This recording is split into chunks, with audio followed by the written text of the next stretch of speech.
भैंसा, निर्मल, निज़ामाबाद और बोधन के सियासी कायदीन के दरमियान T20 नॉकआउट मुकाबला। भैंसा, निर्मल, निज़ामाबाद और बोधन के सियासी कायदीन के दरमियान तनकीद की मौसलाधार बारिश का सिलसिला जारी है। 8 दिन कबल निर्मल के साबिक़ा रुकन असम्बली महेश्वर रेड्डी और रियासती वज़ीर व रुकन असम्बली TRS आईके रेड्डी के दरमियान काफ़ी मज़ेदार झगड़ेलू गुफ्तगू देखी गई। जैसे आईके रेड्डी ने कांग्रेस को फ़िरका परस्त जमात कहा, महेश्वर रेड्डी पलटवार करते हुए अपने आप को काबू में ना कर पाए और सीधे एमआईएम पार्टी को दरमियान में लाते हुए एमआईएम पार्टी को फ़िरका परस्त पार्टी का खिताब दिया। इस बात को सुनते ही एमआईएम कहाँ चुप रहने वाली, महेश्वर रेड्डी के जवाब का पलटवार करते हुए भैंसा नायब सदर नशीन बल्दिया मोहम्मद जाबिर अहमद ने महेश्वर रेड्डी और दिगर जमातों को अपने आप में महदूद रहने का ऐलान किया और साथ ही शेरवानी के बटन तक ही महदूद रहने की बात कही, वरना शेरवानी के नीचे कुछ और होने का भी बात कही, जो आप खुद वीडियो में देख सकते हैं। कल एक वीडियो आया निर्मल से, हमारे आईके रेड्डी साहब और महेश्वर रेड्डी साहब का, वो दोनों आपस में एक पर एक बोल रहे थे, सियासी मसला था उनका। मगर बड़ा ताज्जुब हुआ इनको कि हमारे असद साहब से इनको क्या है पता नहीं, कांग्रेस वालों को बगैर असद साहब अकबर साहब का नाम लिए तक इनको नींद नहीं आती, नहीं मालूम। अच्छा चल रहा था दोनों का, इन्हें कहाँ से आया, इसका बाप शराब बेच रहा था, उसका दादा कहाँ से आया, एक को एक अच्छा लड़ रहे थे। हम भी देख के ज़रा मज़ा ले रहे थे कि किधर से क्या है, वो ये गांव के नहीं होता, किधर के नहीं होता, वो किधर से भूत से आए, चीने के वास्ते भूत से आए। निर्मल का नहीं होता उन्होंने, निर्मल वाला मुकाम वाले, ये बैठे वाले मुकाम वाले। इंद्रकरण रेड्डी को 75 साल की उम्र आ गया। जिनको भी 75 साल की उम्र आती है बचपना क्या शुरू होता बोलते, शायद इंद्रकरण रेड्डी को भी उम्र 75 साल रहने से बचपना क्या शुरू हुआ होगा, इसलिए बचपना का बात करता है। मैं आपसे पूछना चाहता हूं, क्या आपके बाबा को किसी ने जानता है? आपका दादा को किसी ने जानता है? मेरा एक पॉलिटिकल हिस्ट्री है मेरा फैमिली का। आपका फैमिली का क्या हिस्ट्री है? शराब बेचने की, चोरी की शराब बेचने की क्या हिस्ट्री है आपका? मगर अचानक हमारे महेश्वर रेड्डी साहब बोल दिए कि शेरवानी के साथ जाके फ़िरका परस्त शेरवानी है, शेरवानी वालों के साथ जाके दिल्ली में गोद में बैठते हैं। फ़िरका परस्त पार्टी वो होती है जो हैदराबाद में शेरवानियों के साथ मिलकर दिल्ली जाके मोदी के गोद में बैठने वाले वो पार्टियों को फ़िरका परस्त पार्टी बोलते हैं। महेश्वर रेड्डी साहब, आप पहले गलती कर दिए ना, तो आपके MLA रहते थे, खुद भी रहते थे। अकबर साहब को खाली पीली आप छेड़ लेके अभी तक परेशान है, पैसा भी गया आपका, सब गया, पावर में भी नहीं आ रहे, सबको मालूम है। और अब कई को लगा ले रहे हमारे से। आप दोनों मसले बीजेपी, TRS, कांग्रेस जो करना है कर लो, हमको बीच में कई को ला ले रहे भाई खाली पीली के। शेरवानी शेरवानी शेरवानी की गुंडिया तक जाओ तुम लोग, शेरवानी के नीचे मत देखो, शेरवानी नीचे बहुत बड़ा बैठे वाला है, उस पर हाथ डालने की कोशिश मत करो, हमारे को छेड़ो नको। आपको अच्छी तरीके से बोल रहा हूँ मैं, गैर जरूरी के फ़िरका परस्त क्या फ़िरका परस्त है? कभी पूछे अपनी अम्मा को, सोनिया गांधी को, तुम्हारे मामा है कौन होना, पूछे राहुल गांधी को, 3 तलाक के उसमें कौन कई कूट के भाग गए, 370 उसमें कई कूट के भाग गए, राम मंदिर के मसले में कई उठ के भाग गए, और हम ही जो करे बोल के बोलते, और दिग्विजय सिंह उन्होंने तो इन्होंने तो हम ही करे बोल के बोलते। ये तुम्हारी मुस्लिम दोस्ती है? हाँ। और बिहार में कौन क्या करे? तेजस्वी यादव आज तक परेशान है तुम्हारे 70 सीटें दे देंगे, तुम्हारी औकाती नीति 70 सीटों पे लड़ने के वास्ते।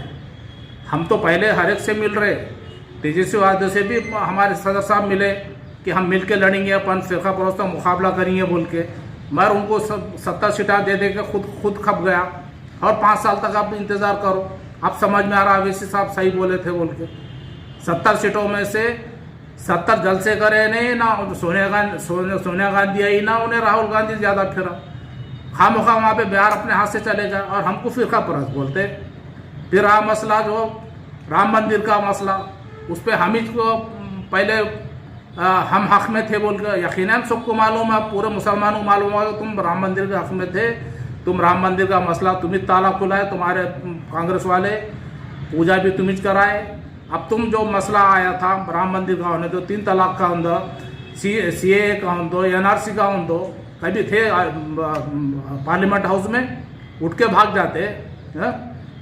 अरे आपको अहमद पटेल तुम्हारे को कहाँ से कहाँ तक लाया कांग्रेस पार्टी को, वो बेचारा मर गया तो उसकी मैयत में नहीं गए तुम्हारी सोनिया गांधी है।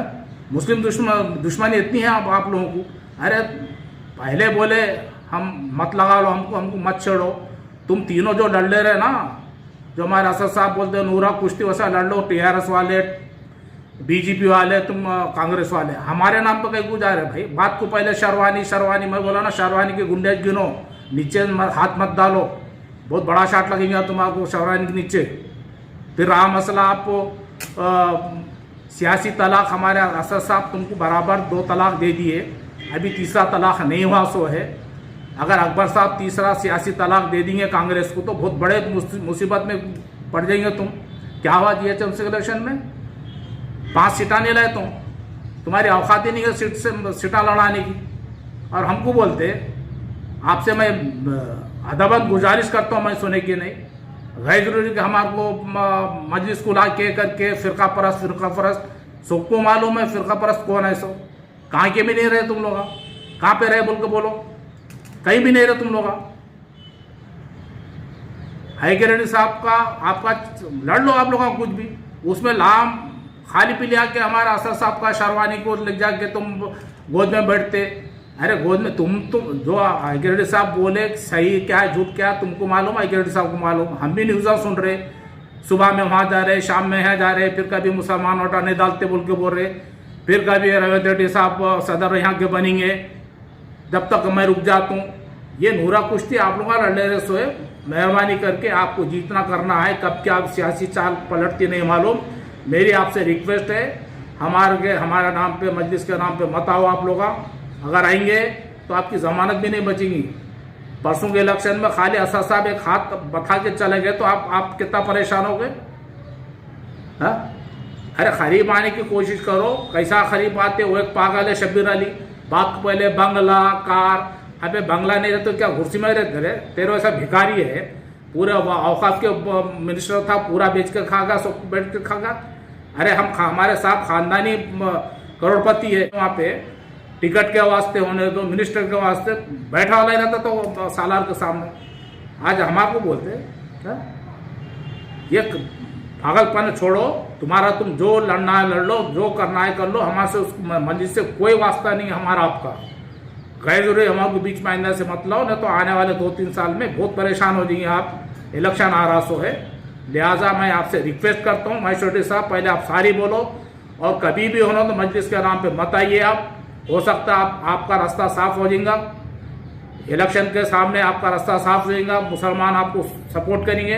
पर आप ऐसा मजलिस का नाम नहीं है, कभी बात को पहले शरवानी हो रहे बोलेंगे तो आपको बहुत महंगा पड़ेगा आने वाला इलेक्शन। इस वास्ते मैं आपको एडवाइस दे रहा हूँ, आइंदा से आप मजलिस का नाम मत लो, आपकी लड़ाई आप लड़ लो। हम जब हमारी सियासी चाल जो है ना आप नहीं समझ सकते, सुनेगी नहीं, आप लोगों को नहीं मालूम है, आप हमारी सियासत को नहीं जानते, इस वास्ते हमारे से आप लड़ने की कोशिश मत करो। तुम तो क्या, तुम्हारे अच्छे तो कांग्रेस के बड़े बड़े 30 मरखा है, उन्होंने नहीं समझ सके हमारी सियासत को। तुम तो अभी बच्चे, तुम बोले उसका दादा कब आया था, उन्हें बोले उन्हें बहुत से आया था, बहुत अच्छा दिख रहा था हमारे को। बात को पहले तो बाता चलते चलते शरवानी पे आ गए। शरवानी के नीचे क्या है मालूम है आपको, नको हाथ डालो उस पर। बहुत तुम हमारे से नहीं लड़ सकते, तुम हमारे साथ तक कहाँ जा सकते। लिहाजा रिक्वेस्ट है आपको, हर एक बार रिक्वेस्ट करूँ, आइंदा से मजलिस का नाम मत। Thanks for watching.